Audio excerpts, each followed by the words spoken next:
Hi, everybody. Thank you so much for joining. We'll get started in a few minutes. We'll just wait for everyone to get online with us.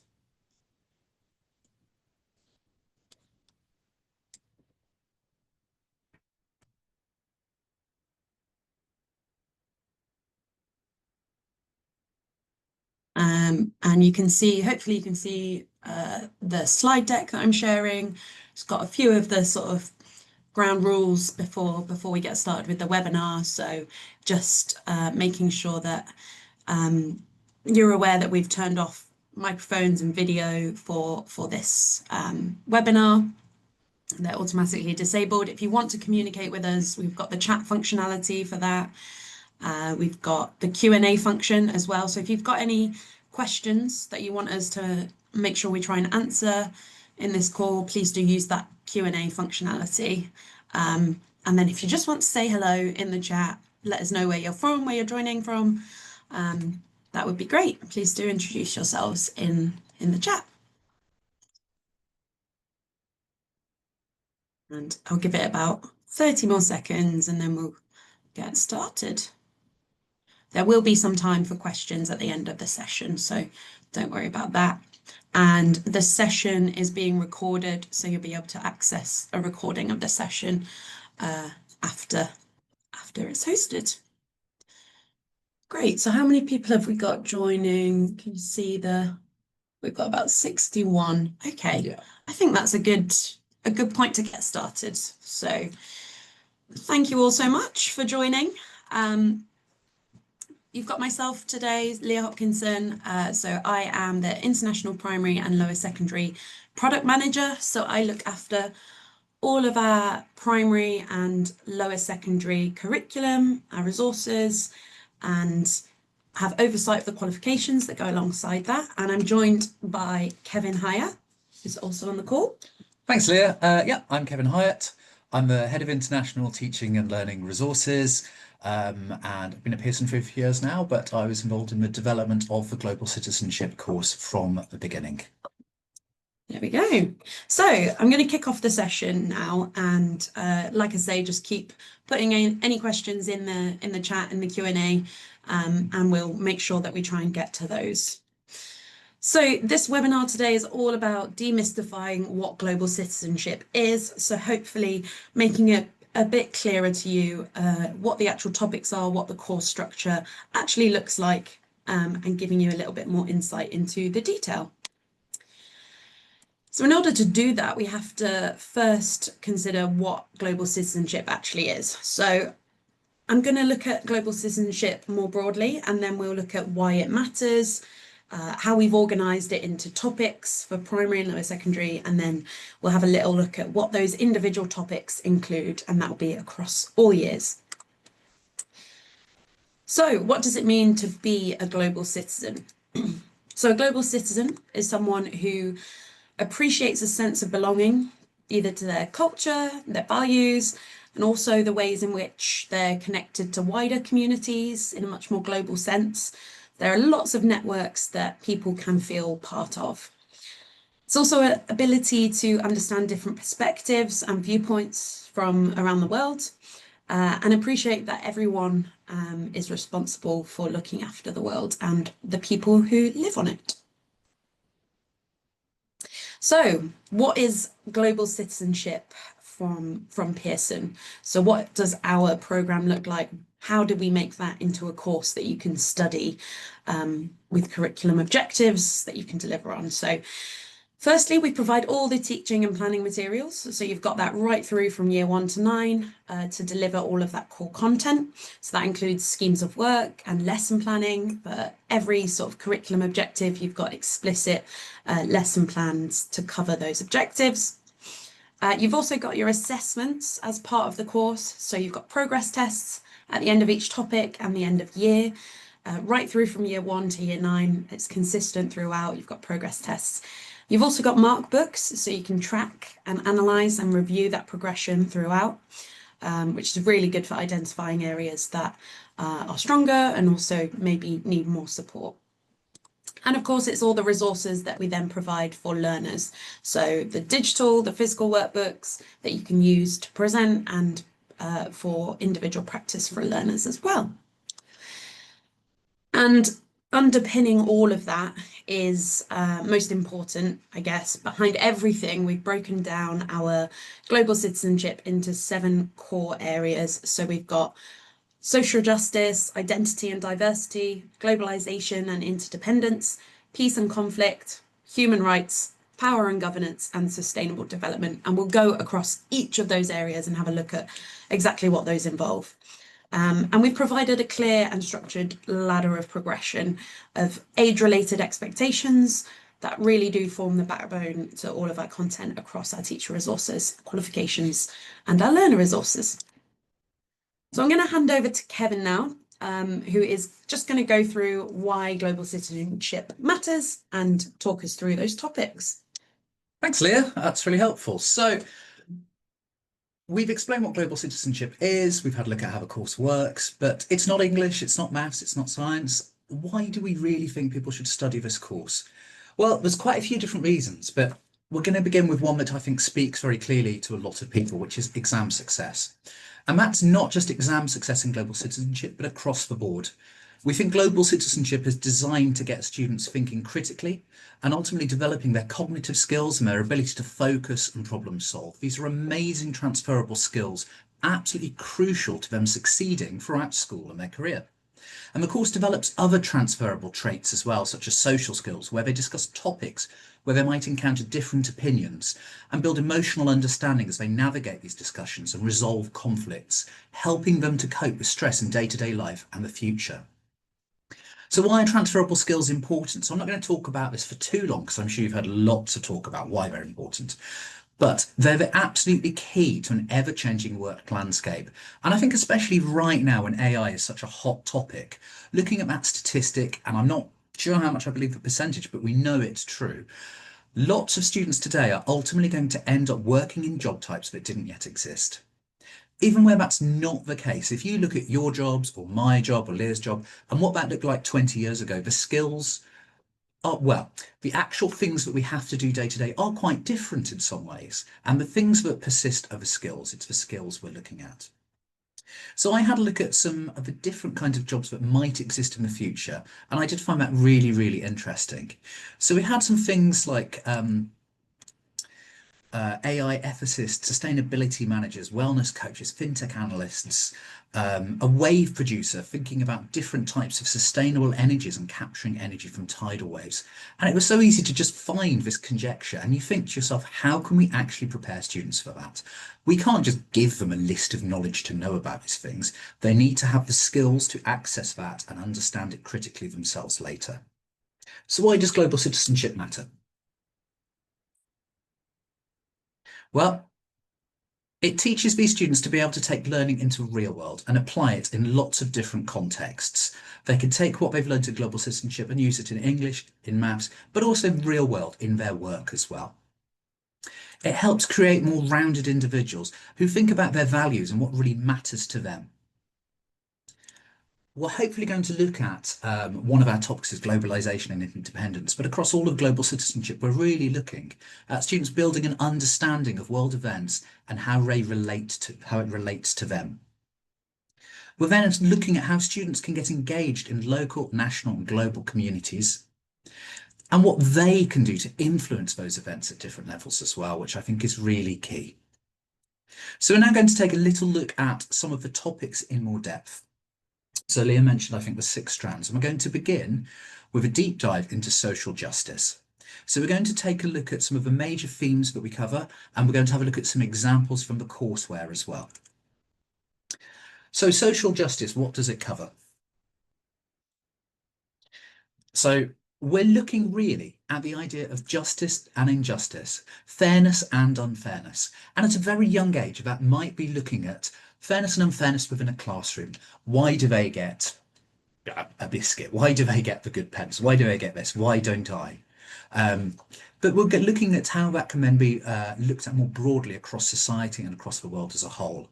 And as part of that, we're beginning to understand the ideas of equality of opportunity, not outcome, but of opportunity And then we're looking at how injustice can be challenged. We're recognising it, and students looking at how it can be challenged and learn about some global movements that have done this, and potentially look into some people who've challenged injustice in their own communities and regions as well. So as I said, towards the end of primary, we're beginning to look at justice and injustice beyond the immediate examples. We still always relate these back to students' own experience, though, and get them to think about what's directly related to their experiences. In this first example, we're encouraged to look at how there can be challenges related to the equality of opportunity. Students are encouraged to think about learning about those who might have a different perspective on fairness and experience challenges that may seem unfair from their point of view. In the next example, students are looking at some of the larger global movements that have challenged inequality. And in the final example, we're helping students to engage with an individual who strove to challenge injustice. And after this, students are then encouraged to think about other figures, how might inspire them and how to research this. And there's huge cross-curricular opportunities in this subject as well, in history and geography. And there's a chance for extended research as well that helps further English learning. I'm just going to slow down on the next few slides as well. Yeah, don't worry, you'll be given access to the slides afterwards as well, so you can have a look at them at your own pace as well. Absolutely. So the next topic, we're looking at identity and diversity. So what does this topic cover? So identity and diversity, we're covering students being able to describe their own identity in a positive way. We're looking at being able to understand equality in different forms of diversity, like ethnicity, gender, age, or disability. And we're understanding how prejudice and discrimination can be challenged as well, both locally, nationally, and globally.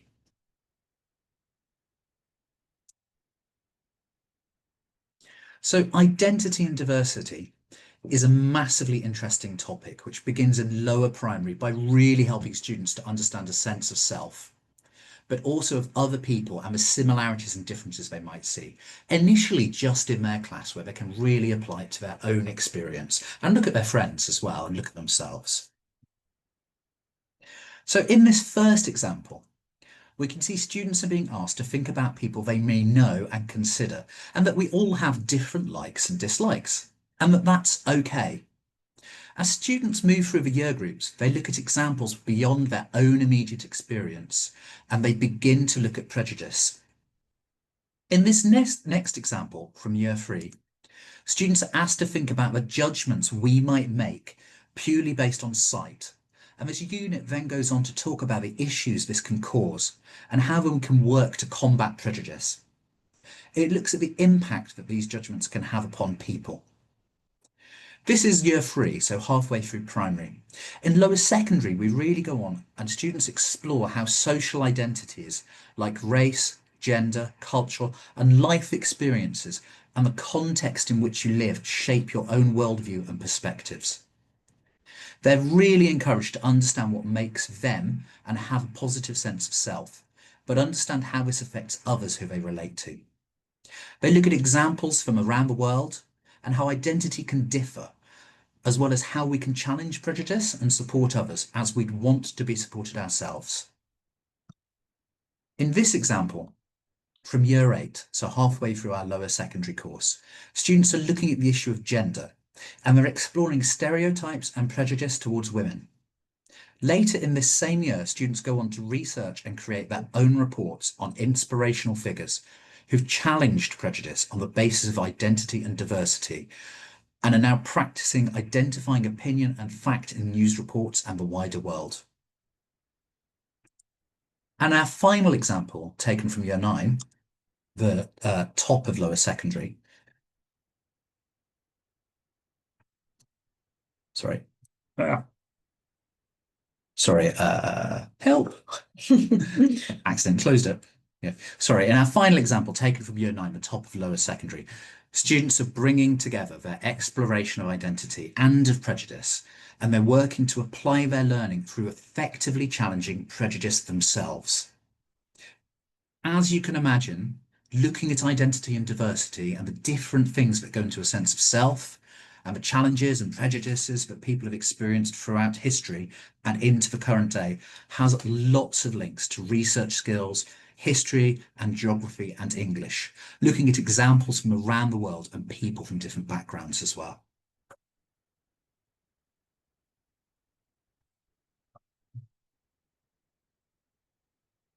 Oops.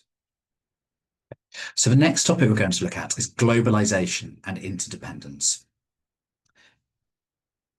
So what does this topic cover?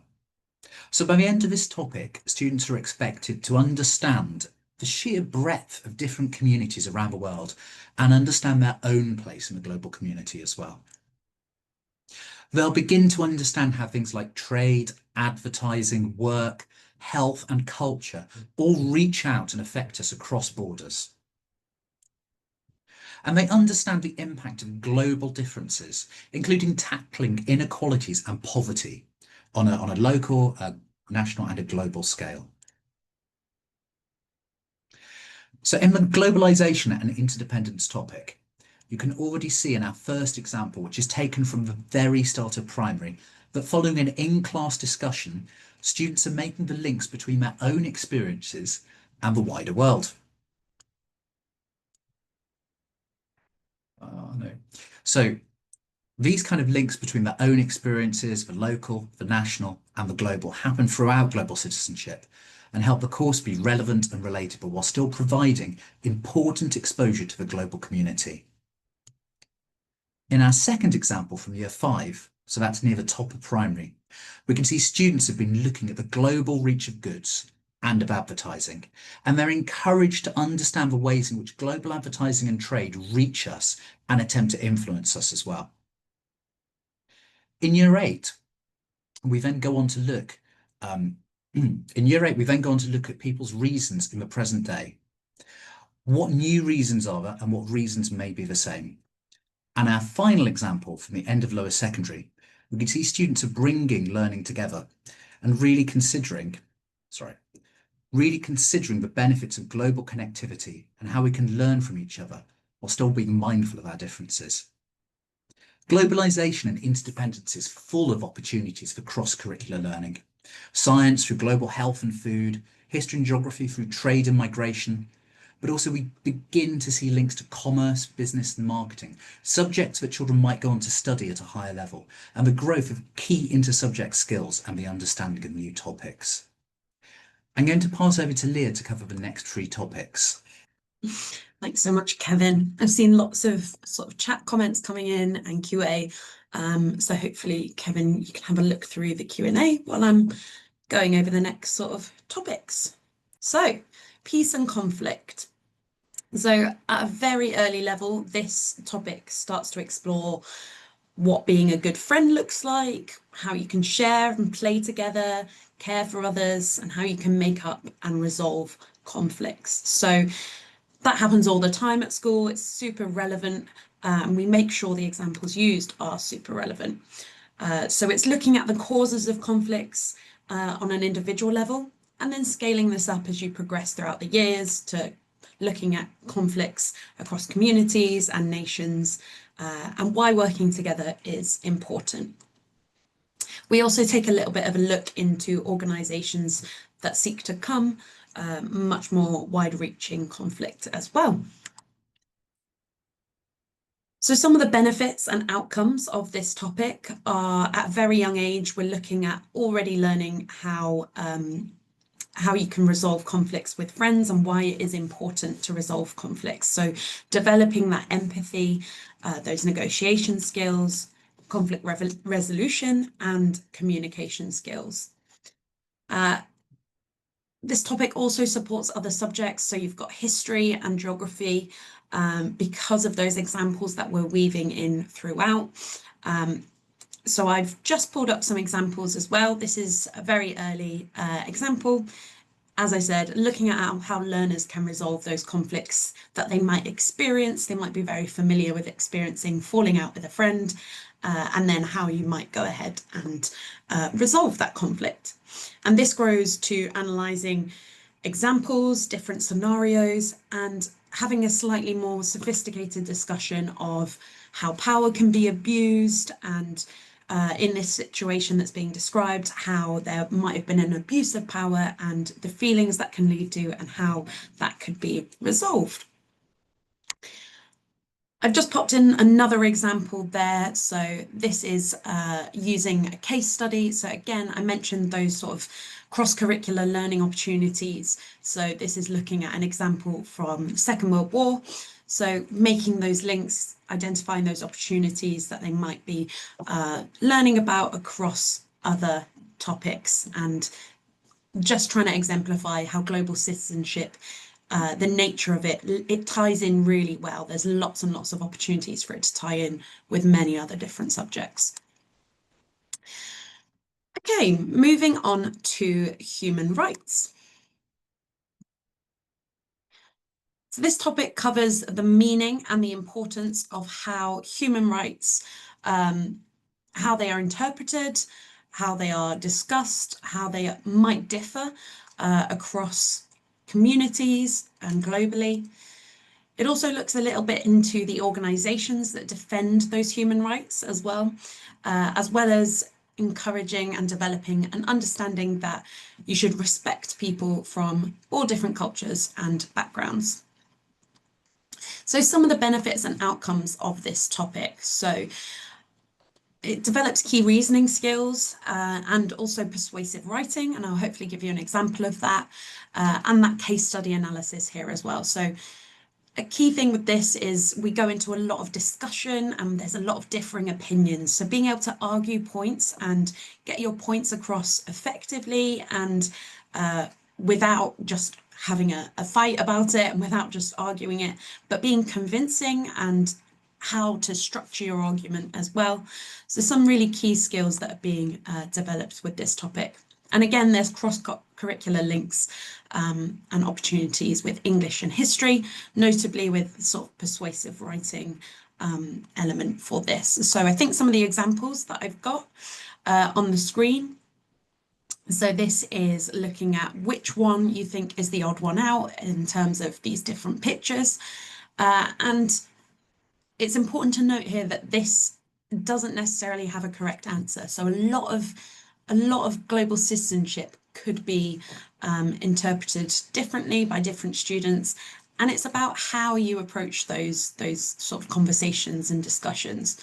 So you're encouraged to think of your own opinion first, and then if you see on the screen, we ask, compare your answers with a talk partner. So do you both agree on this? Have you both chosen it? And then we're encouraging a discussion if there is a disagreement as well. Why might that be? And if I move on to the next example, so I wanted to kind of demonstrate some of the cross-curricular links with this topic. So you can see here we're looking at a range of different factors through an economic, a political, a social, or an environmental lens, which you often do in history. You often take the sort of you review topics through these different lenses. So being able to have a think about how these different areas might affect this question. It's just quite a nice tie-in with those kind of skills that they're exploring in history as well. I'm going to move on to power and governance now. So what does this topic cover? It is all about developing an understanding of what good governance is, which is essentially being able to understand that it is a framework for responsible, effective, and ethical leadership. So it's making sure that there is transparency, there is trust, and the level of accountability as well. And of course, as part of this topic, they explore different roles within a team. So their participation, they'll take on leadership roles, they might take on other roles as part of a team. And that really helps them develop different viewpoints, gives them different perspectives, and how they apply that to different contexts and how that best represents the communities they might live in. So I'll move on to showing you some examples of the kind of benefits and outcomes. So it really does develop an understanding of leadership, collaboration, decision making, those debating skills. So thinking about those core transferable skills there. And again, you've got cross-curricular links, so English and history, but also, as Kevin touched on earlier, it can really help form the foundation for looking at some of those slightly higher level further education topics like economics or politics as they progress in their education journey. So this is actually an example from our lesson plan. So I think we've shown a lot of examples of the actual workbooks, but I wanted to just make sure that we were showing you the kind of support that we have for teachers as well. So this is an example from our lesson plan. And it's all about the main activity from that lesson is all about encouraging mixed ability groups to discuss the different roles within a certain situation. And you're looking at, discussing how, if you had a sports person, a nurse, a teacher, shop assistant, an astronaut, a top sportsman, how much should each of those get paid? Who should get the best house? Who would you want to live next door to? And there's never a right answer for this. So it's just really getting them to think about those different viewpoints, those different perspectives. And so that in turn encourages them working as a team whilst they're also thinking about those team dynamics as well. And within our lesson plans, we always make sure we've got opportunities to support and extend, so to help with differentiation there. And we also make sure that we're always reflecting on activities like this. So how did we work as a team? Was everyone able to contribute? How did you decide this? So really bringing that awareness back to themselves and their team and the work that they've done, which is a really key skill that they also pick up as well, being able to sort of self-evaluate. So workbooks, again, just to show you an example of a workbook, it reinforces this same type of understanding, the qualities of a leader here we've got, being reliable, tactical, trustworthy, communicative, and really looking at what that might mean. And as I said, there are cross-curricular skills being practiced in this topic too. So in this example, we've got learners being asked to create a poster. So they're trying to persuade their peers to vote for them. So it links quite nicely with English and the persuasive writing techniques that they might be looking at as well. And also really thinking about the purpose and the audience that they're writing and designing this poster for. So a lot of opportunity for helping out in other subjects as well. And then we have sustainable development. So what does this topic cover? And you can see my hastily made picture of a tree. So I actually made that myself with lots of handprints. So it's supposed to look like a tree. I just thought I'd put that out there. So this topic is all about understanding more about habitats, resources, life on Earth. There's a lot of opportunity for crossover with science here. So gaining that level of understanding about the world and then thinking about how our actions might be impacting life on the world as well.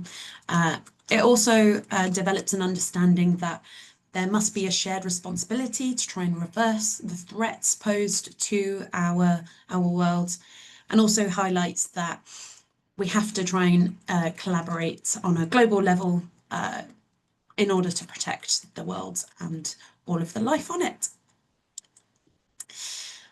So some of the benefits and outcomes, obviously you've got critical thinking, you've got research skills. A lot of the time you're encouraged to go away and research local issues that might be affecting your local community. You've also got data analysis, so a bit of reviewing figures and looking at patterns in data to really understand the kind of impact that human actions are having on the world.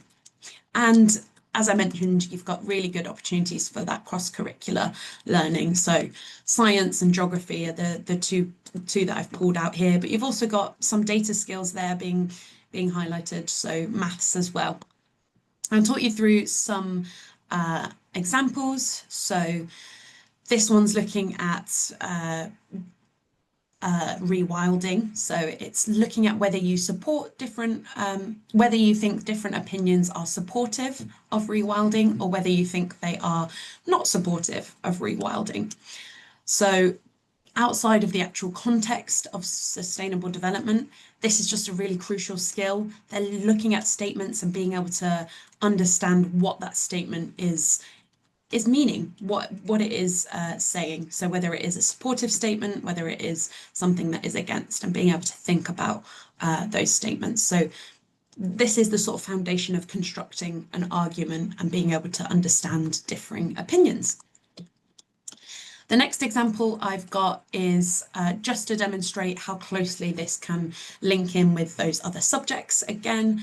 So here we've got some key vocabulary as well, invertebrates.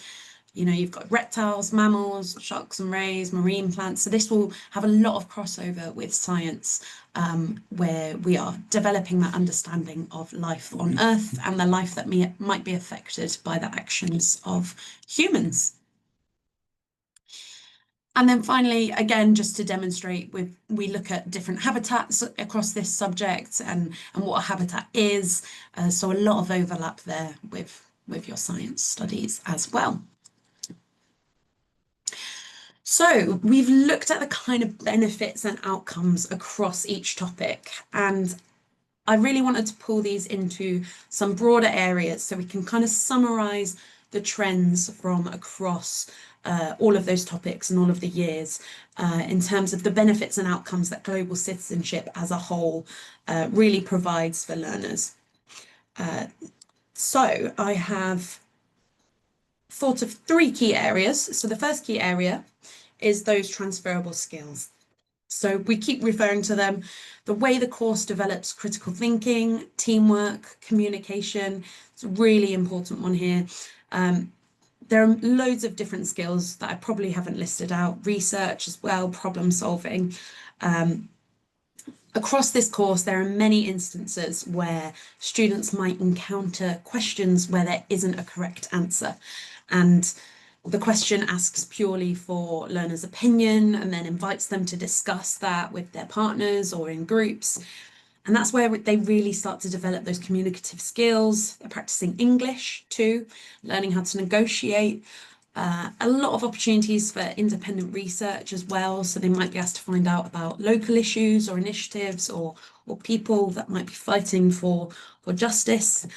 So building up how they go about finding credible resources and information is a really big part of this course. The second area, I touched on it very, very swiftly there, is spoken language practice. So we've had many schools comment on how they find this course really great in terms of encouraging non-native speakers to practice their English. There's a lot of discussion, there's a lot of communication, and it's all in a very sort of low stakes classroom environment where they might just be turning to their friend, their partner at a table and having a discussion about something that's engaging to them, something that's relevant to them. So they found it's a really nice way to get that practice of English. So it doesn't just range, it's not just in partners, it might be discussion, debates, sharing ideas, and that will be in a group format, the class, or just with their partners. And that's not limited to the actual lesson plan activities, that's across the workbook too. So across the whole course, we're consistently encouraging practice of spoken English. And then finally, as we mentioned throughout, those opportunities for lots and lots of cross-curricular learning and matchups from global citizenship to English, maths, science, history, geography. This course really nicely aligns to a lot of the content that they're covering in those subjects. So one will help the other and vice versa. So it's just a really nice subject for them to engage with and meet things that they've met perhaps in science, in global citizenship. So we're going to look at the progression to international GCSE now, and that is obviously another key outcome of this course. So apart from your transferable skills, your practicing of English, all of your different cross-curricular links that you've got there, Of course, you've got the actual content and outcomes of the course itself. Studying global citizenship at primary and lower secondary is the perfect foundation for progression onto our global citizenship international GCSE. So just to put that into a bit of context, I mentioned this very briefly at the start of the webinar. There's that clear structured ladder of progression underpinning the whole course. That's how all of our courses are built across all of our primary and lower secondary subjects. They're all designed to prepare you for that next stage. So at primary, which is around ages 3 to 11, you're really forming the foundations of lower secondary learning and skills, which in turn prepares you for your international GCSE and ultimately onto A level. So right the way through, there is this consistent ladder of progression. And you've got consistent support throughout as well. So your qualifications and exam services are all the same throughout, right from primary to A level. And of course, you've got all your curricula, all your resources, and of course your training. So that should all be consistent across each stage of your learning journey. And we also, I mentioned that qualification and exam support. So we do have assessments at the end of primary and lower secondary. I'm sure some of you on the call might be familiar with these. These are our iPrimary and iLower secondary achievement tests. Global citizenship is no different. So there are formal qualifications that we have as sort of endpoints to those primary and lower secondary stages.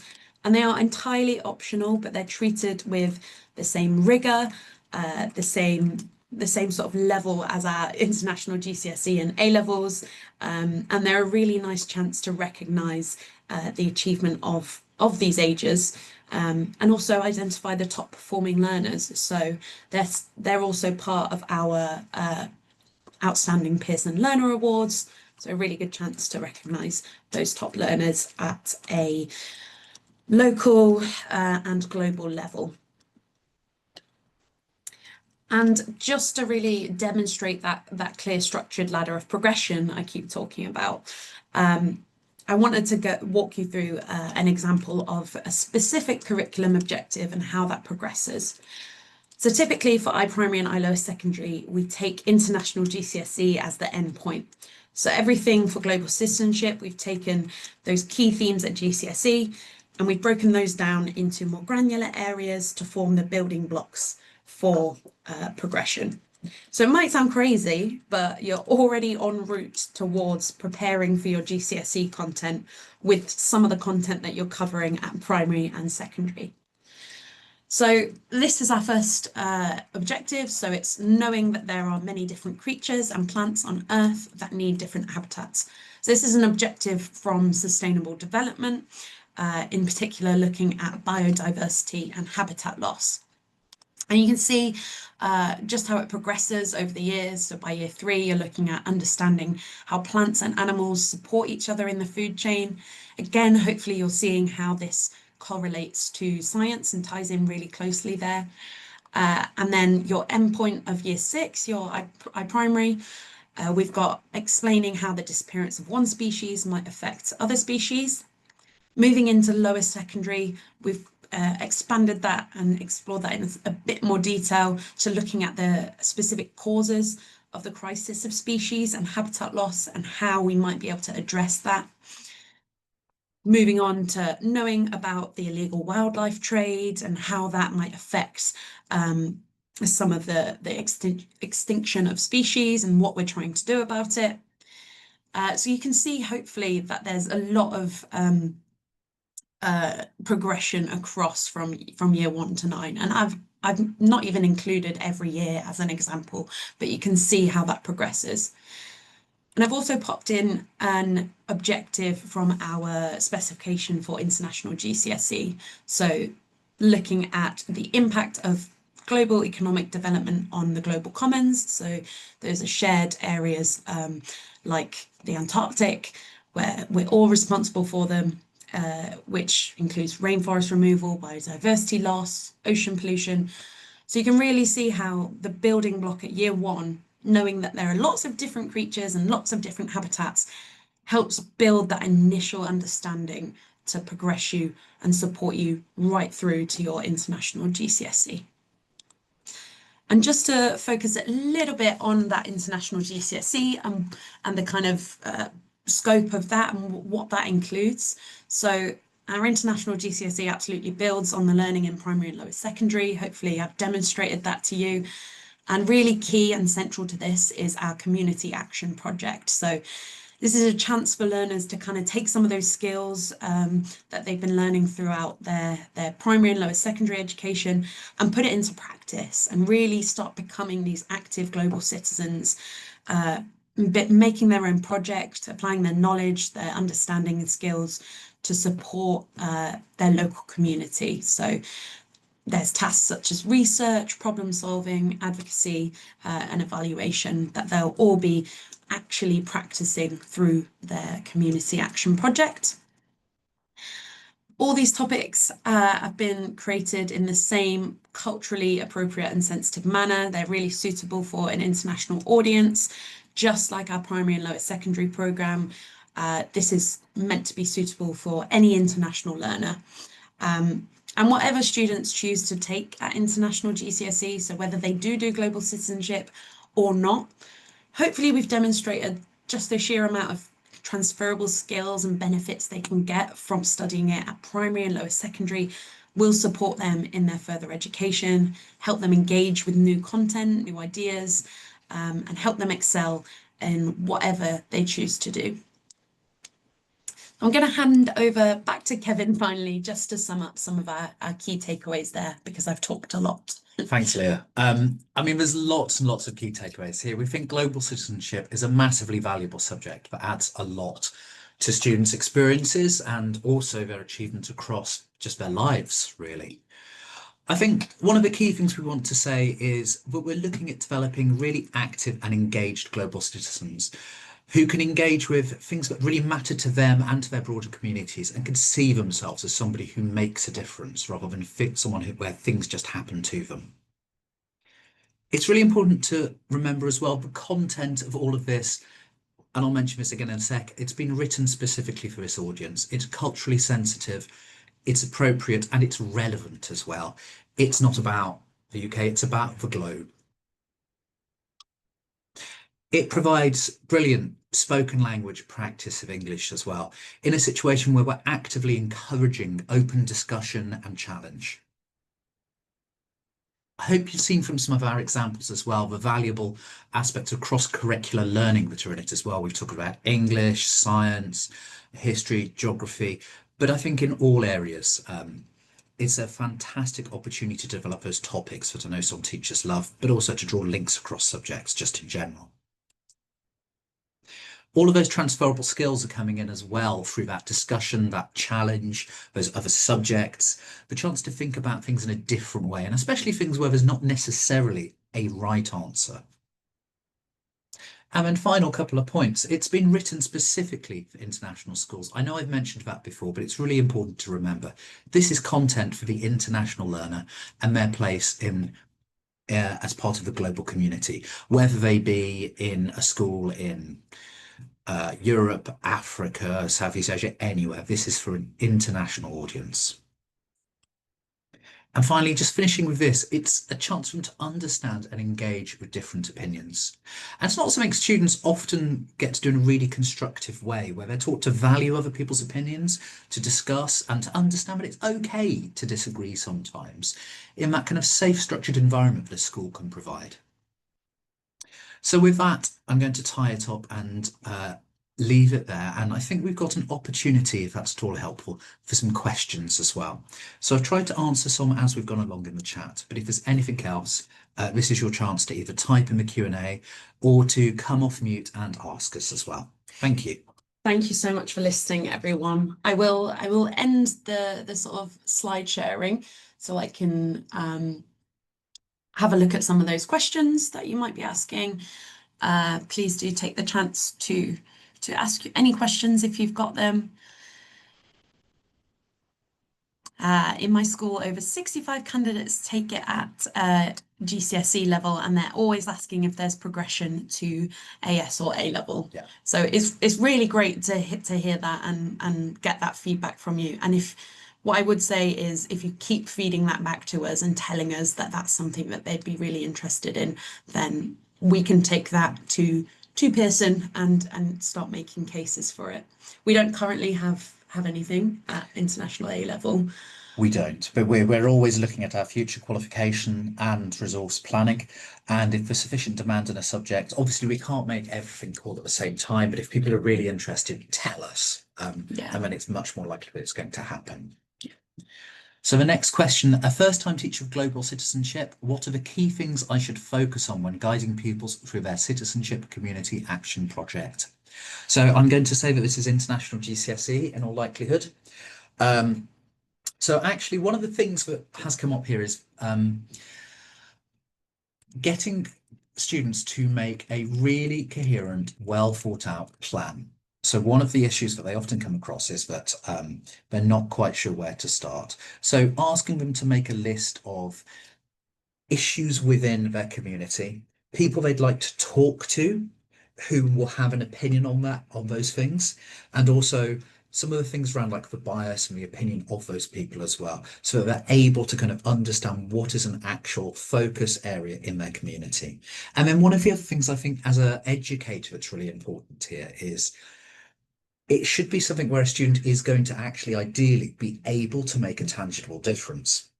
So there's loads of stuff, even as teens, that we can do within our communities to make a real big difference just by acting, just by planning, just by doing things. And it's important to guide students towards those. Something that's not really small and minor, but something that's not so big, like, I don't know, we're going to cut taxes in half. That's not going to happen.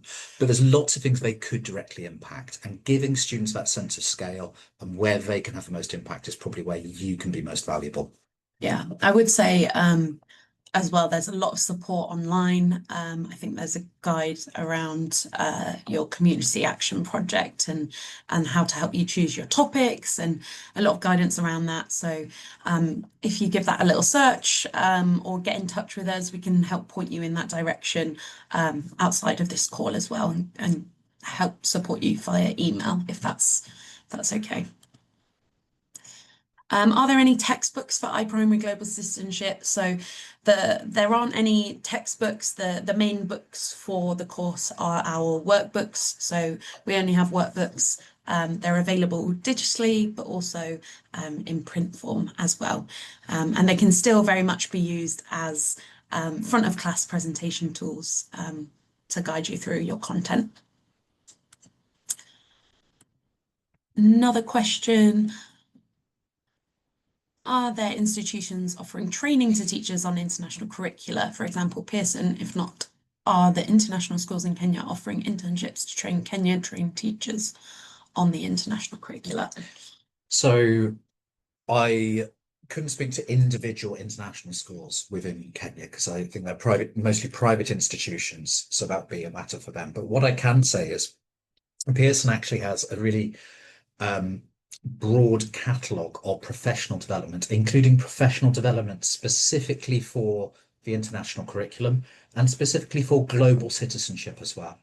So if you're really interested in that PD, I'm sure after this we can share the link to our PD Academy, which has a list of all the available courses. But I'd also really encourage you to reach out to your local Pearson representative who can talk to you about arranging training, meeting your really specific needs as well. Yeah, definitely. And absolutely, this is part of our global citizenship, as part of our iPrimary and iLower Secondary core curriculum. And as part of that, there is training that's part of it to help you implement that curricula and understand the sort of pedagogy behind iPrimary and iLower Secondary as its own sort of subscription. And so there's definitely a lot available to you. It just depends on your specific needs. So do get in touch with us. I think we really need a lot of worksheets for year one, who are from reception, because they need a lot of activities to understand global citizenship easily. So it'd be good to hear and understand a bit more whether you're currently doing global citizenship and whether you're suggesting we need more worksheets for a slightly lower level. I think that's probably what's going on here. and that's really good feedback to get. I would definitely want to hear more from you and dig into this a little bit more. I will say it depends if it's to do with their grasp of English as well, if that's factoring in here. So what I would say is, as part of iPrimary, we're currently looking at how we can develop support for our English as an additional language users. So we are providing a lot more resources and support for non-native speakers of English in the form of like flashcards and STEM sentences and things that do help support you in accessing our materials.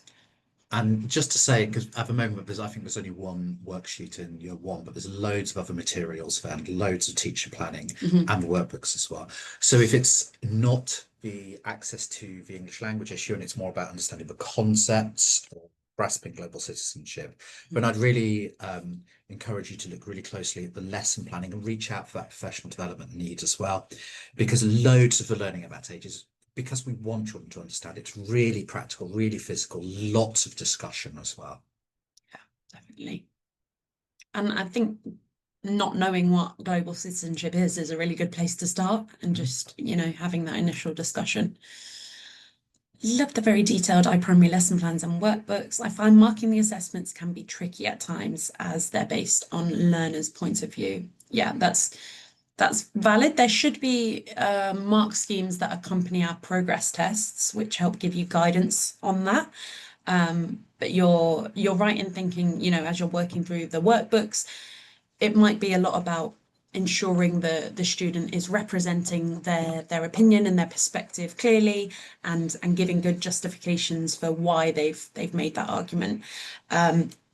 But yes, that can be open for interpretation. But in terms of our actual progress tests and assessments, there is guidance and in our mark schemes that we provide. But yeah, this can definitely be a tricky thing to sort of grasp. But it will be all about understanding how the student is representing their answer, when it's not based on whether the answer itself is correct or not.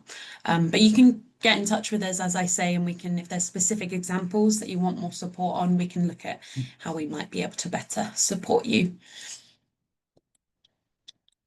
What practical strategies would you recommend to help pupils manage group work challenges and ensure all members contribute meaningfully to the project? I think that's a really interesting one with students at different ages. I think as an educator, we obviously sometimes have to step in and try and encourage students to be heard.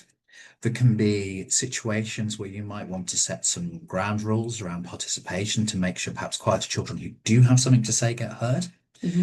I would also encourage you, if there's a question around how students will work together, to give people specific roles within a project. So I might say, Leah, you're going to report back on this, or I might give someone a role as a scribe or a chairperson. And sometimes it's a little bit false, but it gives them a specific role and a sense of what they can do, and a structure that can support everyone to get involved. And then over time, you tend to find that you can do this less and less, and children will naturally be more involved. Yeah, and I think this is really embedded throughout global citizenship. Like we try and scaffold and support this as much as we can. In particular, those reflection activities where we reflect and we ask questions like, did we all contribute? So just making other students and making them aware of how they're contributing, what they're contributing, is really important, I think, as well. Just bringing their attention to it, so that you can sort of address that in the next time you do group work. How can we support everyone to make sure everyone's contributing? It's something we kind of tackle head on in the lesson plans and encourage constant reflection for. But what I will say is that there is also our teacher guides. So we have a teacher guide for global citizenship, and that goes through all the sort of best practice strategies. And there's a section on collaboration in our teacher guide as well, which will go through some strategies to encourage collaboration and group work. So that is a really useful resource as well. Let's go through some other questions. Is there a subject advisor for global citizenship in contact with the citizenship studies? That's a good one. I don't have a name off the top of my head currently, but we can definitely find that out after this call, and we'll make sure we get back to you. I'm sure there'll be someone covering it. Is it John Walton? John Walton. John Walton. There you go. I will type that answer in so you've got his name. But he'll be on the website and have his email address is teachinggeography@pearson.com. Yeah. But I think a lot of the subject advisors will cover a selection of subjects. Yeah. So things will go to him, but he'll be sure to share it with the appropriate person. Yeah, okay.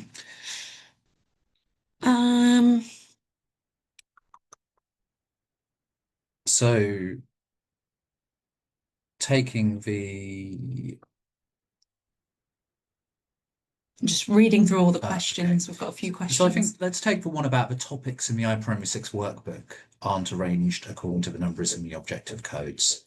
Right. So the listing of codes in the specification, but also in the curriculum, isn't a teaching order. They're just a summary of what you need to know by the end of it. The suggested teaching order comes from the lesson planning and the workbooks.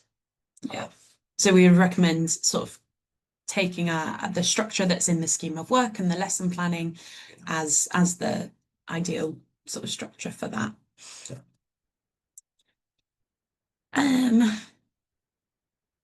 Do you not think that students might get bored studying the same topics for years? That's a really interesting question, and I love that you've asked it.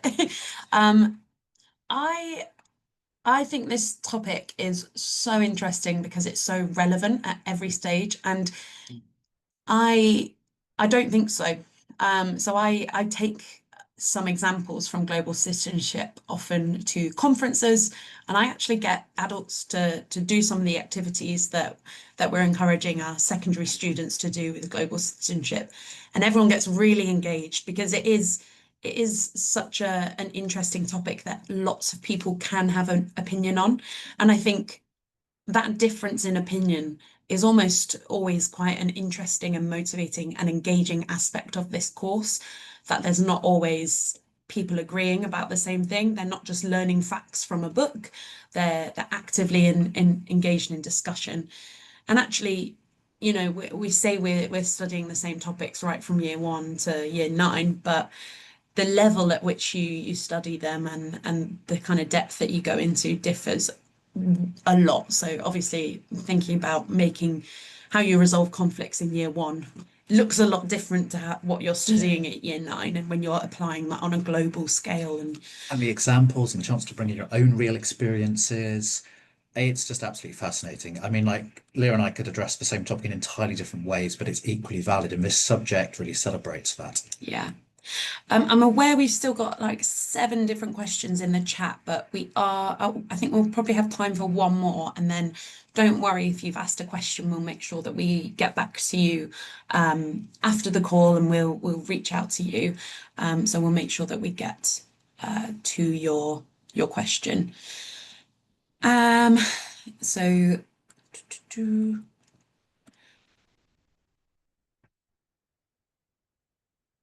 which question do we choose? Well, okay, so for those who find it difficult to write but understand the concepts and are able to verbally give good responses, how are they accessed during the achievement tests in grade 6 and grade 9? Okay, so this is about the external examinations, but I just want to say first, because I've had this question before about internal school examinations. And when you're marking it yourself, for a subject like this, I would say the importance is how well the children grasp the concepts and the curriculum, not how well they're able to write. And I would encourage you to allow considerations such as scribes, such as discussions, and not be bound by the fact that perhaps they struggle to hold a pencil. Yeah. When it comes to the external examinations, you can apply for special consideration and specially modified papers as well. So there's details on how to do that on our qualifications website. Amazing. And I'm afraid that's probably all we've got time for, but thank you all so much for joining. I think we've got around 130 of you on the call, but we'll make sure we get back to all the questions that are in the chat. And yeah, just thank you so much for joining and do not hesitate to reach out to us. You'll be getting a link after the call to this recording and the slides afterwards as well. Thank you so much, everyone.